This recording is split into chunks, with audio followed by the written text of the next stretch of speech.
आज की current affairs की श्रृंखला में एमएससी न्यूज पर करंट अफेयर्स सुन रहे सभी दर्शकों का मैं तेजोपड़ा स्वागत करता हूं। आज का हमारा विषय है प्रथम गणतंत्रता दिवस समारोह। तो आइए शुरू करते हैं, जानेंगे इसको विस्तार। 26 जनवरी को मनाया जाने वाला भारत का गणतंत्रता दिवस एक ऐतिहासिक महत्व रखता है, क्योंकि यह वह दिन है जब 1950 में भारत का संविधान लागू हुआ था, जिससे देश एक संप्रभु गणराज्य में परिवर्तन हो गया था, जो कि हम सभी भारतीयों के लिए गौरव का पल है। भारत दुनिया का सबसे बड़ा लोकतांत्रिक देश है और इस देश को सबसे बड़ा लोकतांत्रिक देश बनाने का श्रेय उन सभी लोगों को जाता है जिन्होंने हमारे लिए दिन रात एक करके संविधान बनाया। भले ही देश को आजादी 1947 में ही मिल गई थी, लेकिन उस समय देश ब्रिटिश द्वारा बनाए गए कानूनों पर चलता था। यानी कि देश भौतिक रूप से आजाद हो गया था, लेकिन मानसिक तौर पर या कानूनी तौर पर हम अभी भी गुलाम थे। इसलिए नव स्वतंत्र भारत के लिए नए नियम कानून की जरूरत थी, जो भारतीयों के हित में हो, क्योंकि ब्रिटिश द्वारा बनाए गए कानून उनके हितों को ध्यान में रखकर बनाए जाते। तो आइए जानते हैं विस्तार। भारत के गणतंत्र बनने की यात्रा स्वतंत्रता संग्राम का एक महत्वपूर्ण चरण था। इस यात्रा का नेतृत्व जवाहरलाल नेहरू, सरदार पटेल और डॉक्टर बी.आर. अम्बेडकर जैसे नेताओं ने किया। अम्बेडकर ने संविधान का मसौदा तैयार करने में महत्वपूर्ण भूमिका निभाई। 26 जनवरी 1950 को भारत सरकार अधिनियम 1935 के स्थान पर भारतीय संविधान अपनाया गया और इसी के साथ भारतीय आधिकारिक तौर पर एक गणतंत्र बन गया। भारतीय संविधान सभा ने हमारे आजाद देश के लिए जो नया संविधान बनाया, वह पूरी तरह से देश की जनता को ध्यान में रखते हुए बनाया गया था। भारत के पहले राष्ट्रपति डॉक्टर राजेंद्र प्रसाद ने इरविन एम्फिल थिएटर में तिरंगा फहराकर इस नए लोकतांत्रिक भारत का इस्तकबाल किया। इरविन एम्फी थिएटर को अब मेजर ध्यानचंद स्टेडियम के नाम से भी जाना जाता है। हालांकि हमारा संविधान साल 1949 में ही पूर्ण रूप से बनकर तैयार हो चुका था, लेकिन इसे 26 जनवरी को लागू करने के पीछे एक कारण था। दरअसल साल 1930 में स्वतंत्रता संघर्ष के दौरान भारतीय राष्ट्रीय कांग्रेस ने देशवासियों को 26 जनवरी को स्वतंत्रता दिवस मनाने का आग्रह किया। उस दौरान पूरे भारत में स्वतंत्रता सेनानियों द्वारा तिरंगा फहराया गया और स्वतंत्रता दिवस मनाया गया।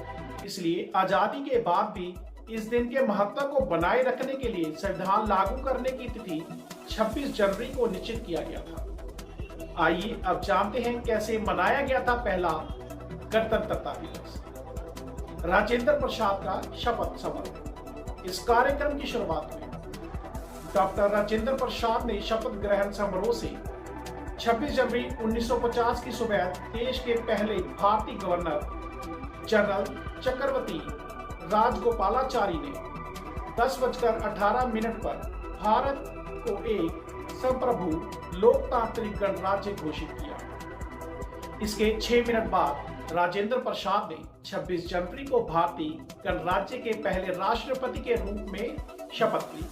1950 में भारत के पहले गणतंत्र दिवस समारोह को इंडोनेशिया के राष्ट्रपति सुकर्नो को मुख्य अतिथि के रूप में आमंत्रित किया गया था। शपथ समारोह के बाद राष्ट्रपति का कार्यभार करीब दोपहर 2:30 तक गवर्नमेंट हाउस से इरविन स्टेडियम की तरफ रवाना हुआ। उस समय राष्ट्रपति भवन को गवर्नमेंट हाउस के रूप से जाना जाता था, या कहीं उस नाम से जाना जाता था। करीब 3:45 तक राष्ट्रपति का कार्यभार कनॉट प्लेस के और उसके आसपास के इलाकों से होते हुए गणतंत्रता दिवस आयोजन स्थल पर पहुंचा।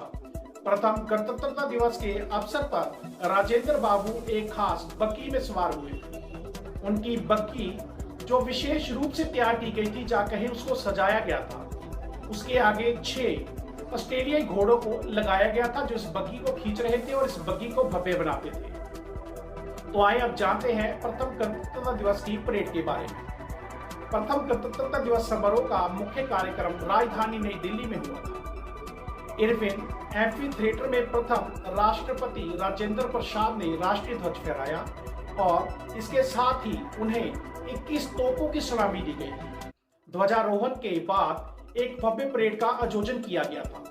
परेड में भारत की विविधता और एकता का प्रदर्शन किया गया था, जिसमें विभिन्न राज्यों और क्षेत्रों के सांस्कृतिक प्रदर्शन शामिल थे। गणतंत्रता दिवस की पहली परेड में लगभग 3000 भारतीय सैन्य कर्मियों ने भाग लिया था। दरअसल इस परेड में सशस्त्र सेना के तीनों बलों के जवानों ने भाग लिया। इसमें नौसेना, infantry, cavalry regiment, services regiment के अलावा भारतीय सेना के 7 बैंड भी शामिल हुए थे। वहीं लगभग 15,000 के करीबन लोग मुख्य गणतंत्रता दिवस की परेड को देखने के लिए एयरविन एम्फी थिएटर में पहुंचे थे। भारत के पहले गणतंत्रता दिवस पर पारंपरिक परेड और सांस्कृतिक कार्यक्रम के अलावा विभिन्न समारोह भी आयोजित किए गए थे, जिसमें राष्ट्र की समृद्धि, सांस्कृतिक विरासत, तकनीकी प्रगति और कलात्मक प्रतिभा का प्रदर्शन किया गया। इस समारोह में विभिन्न राज्यों ने पारंपरिक नृत्य, संगीत, हस्तशिल्प और कलाकृतियों के माध्यम से अपनी अनूठी संस्कृति और सांस्कृतिक विरासत को प्रस्तुत किया था। इस समारोह में व्यापार, वाणिज्य और उद्योग संबंधी उपलब्धियों पर प्रकाश डालते हुए भारत की आर्थिक प्रगति पर भी ध्यान केंद्रित किया गया था। इसका लक्ष्य भारत को एक आत्मनिर्भर और आर्थिक रूप से मजबूत राष्ट्र के रूप में पेश करना था। यह विशेष रूप से महत्वपूर्ण था क्योंकि उस समय देश विभाजन और द्वितीय विश्व युद्ध के बाद उत्पन्न आर्थिक चुनौतियों से उबर रहा था।